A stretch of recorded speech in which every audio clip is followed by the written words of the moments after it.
আমাদের এই মার্কেটের পরিস্থিতি তো আপনারা সবাই দেখতেছেন, বিগত এভাবে কয়েকটা বছর ধরে এরকম জলাবদ্ধতার কারণে আমাদের ব্যবসা পরিস্থিতি খুবই খারাপ হতেছে। আসলে এটার জন্য কোনো সিটি কর্পোরেশন বলেন, কোনো একটা কর্মকর্তা বলেন, এরা কোনো পদক্ষেপ নিচ্ছে না, যার কারণে আমাদের প্রত্যেক বছর এই সময়টা আসলে আমাদের ব্যবসায়িক পরিস্থিতি অনেক খারাপ হয়ে যায়।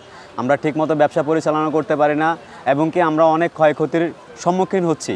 এটার জন্য যদি কোনো কর্মকর্তা বা কোনো সিটি কর্পোরেশনের লোক যদি আমাদের এই পরিস্থিতিটা একটু দেখে বা তারা যদি এটার প্রতি কোনো অগ্রসর নেয়, তাহলে হয়তোবা আমাদের এই মার্কেটের এই যে সমস্যাটা হয়তোবা আমরা একটু রক্ষা পাবো।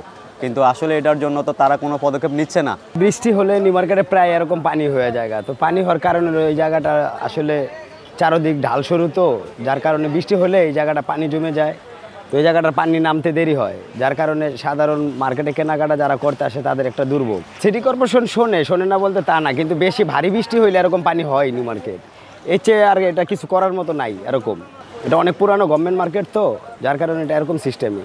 গেটের বাইরে পানি জমে যায়, সুপারে জমে, নিউ মার্কেট জমে, নিউ মার্কেটের বাইরে দিয়া এই জায়গা তো অনেক বছর ধরে হইতেছে এই অবস্থা আর কি।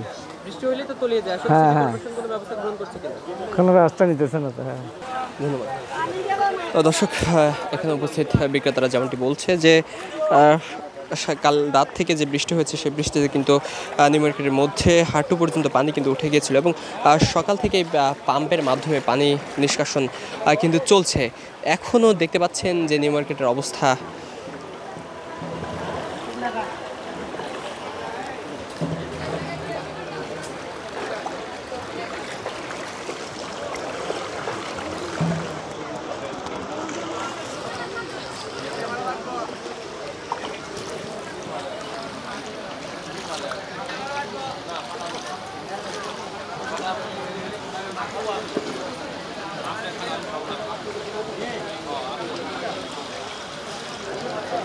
দিলাম ভাই।